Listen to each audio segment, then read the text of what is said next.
Shalom saudara-saudara yang diberkati Tuhan. Sebelum kita merenungkan firman Tuhan, mari kita berdoa.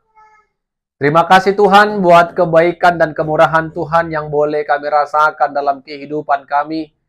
Kami bersyukur Roh Kudus tetap tinggal dalam kami, mengajari, mengingatkan kami untuk tetap setia dalam memperdengarkan dan mendengarkan kebenaran firman Tuhan.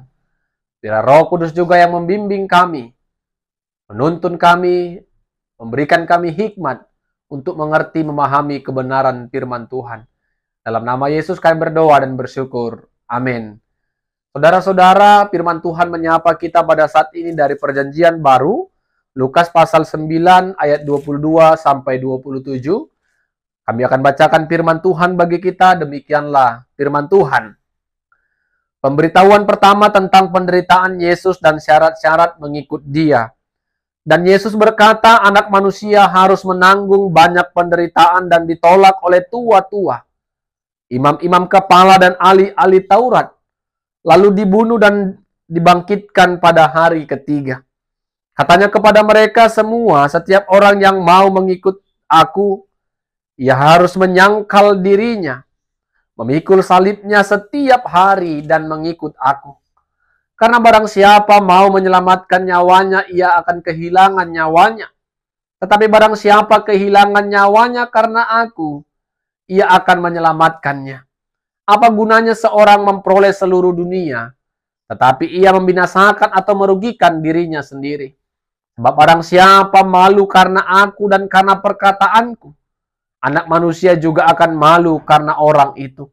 Apabila ia datang kelak dalam kemuliaannya dan dalam kemuliaan Bapa dan malaikat-malaikat kudus. Aku berkata kepadamu, sesungguhnya di antara orang yang hadir di sini, ada yang tidak akan mati sebelum mereka melihat kerajaan Allah. Amin. Saudara-saudara yang diberkati oleh Tuhan, tema kebenaran firman Tuhan bagi kita pada saat ini, menyangkal diri, memikul salib, dan mengikut Tuhan. Saudara-saudara, betapa pentingnya sebuah pengakuan di dalam kehidupan kita. Karena dari pengakuanlah kita akan bertindak, kita akan bertutur kata, kita akan bersikap sesuai dengan pengakuan yang telah kita ucapkan. Kalau seorang anak mengaku kalau dirinya adalah anak yang mengasihi kedua orang tuanya, maka dalam pengakuannya itu dia harus tunjukkan dan buktikan kasih yang telah diakuinya kepada orang tuanya. Kalau dirinya mengecewakan orang tuanya, tentu pengakuan itu tidak sebanding dengan praktek kehidupannya. Sama seperti kita orang percaya setiap minggu kita mengucapkan pengakuan iman rasuli. Semua orang-orang Kristen yang ada di dunia ini. Kita mengakui Allah Bapa. Kita mengakui anaknya Kristus Yesus. Kita mengakui Roh-Nya yang kudus. Dan kita bisa rasakan dan imani apa yang kita ikrarkan. Sampaikan itu dalam kehidupan kita. Dan itu harus kita buktikan dalam praktek kehidupan kita. Kalau Allah lah yang menjadi satu-satunya yang menciptakan langit dan bumi. Dan Kristus Yesuslah yang menjadi penyelamat hidup kita. Dan Roh Kuduslah yang memelihara, membimbing dan memimpin kehidupan kita. Pengakuan itu boleh kita praktekkan dari kehidupan kita sehari-hari. Apa yang kita baca pada saat ini, Yesus tegaskan, ajarkan murid-muridnya. Ketika kita baca ayat sebelumnya, Bagaimana Petrus mengakui Yesus sebagai Mesias dari Allah. Kalau orang banyak mengatakan kalau Yesus adalah nabi-nabi, tetapi pengakuan Petrus ini membuat Yesus kembali mengajarkan, menegaskan kalau dirinya sebagai Mesias harus menanggung banyak penderitaan, penolakan, bahkan hukuman dari tua-tua, imam kepala, dan ahli-ahli Taurat. Dan dia akan bangkit pada hari yang ketiga. Jadi kemesiasan yang disampaikan oleh Yesus berbeda dengan kemesiasan yang dimaksud oleh Petrus. Mesias yang dimaksud oleh Yesus, dia harus menderita. Dia harus mengalami penolakan, penganiayaan, dan akan mengalami kematian pada hari yang ketiga, mengalami kebangkitan. Dan Yesus lanjutkan dengan ajaran, barang siapa mau mengikut aku, dia harus menyangkal dirinya, memikul salibnya setiap hari dan mengikut aku. Suatu pengajaran yang sangat tegas. Barang siapa murid-murid dan kita orang percaya yang mau mengikrarkan aku mau mengikut Tuhan, maka kita harus kerjakan apa yang dikatakan Tuhan. Menyangkal diri kita, memikul salib setiap hari.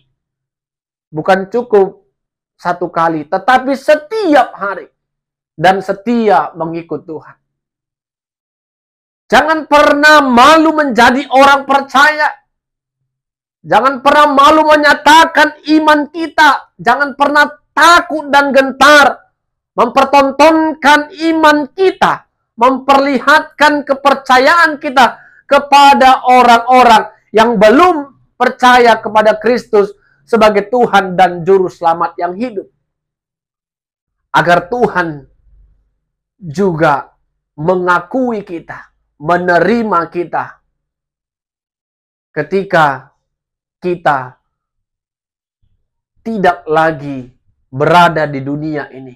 Kita merasakan keselamatan yang daripada Tuhan.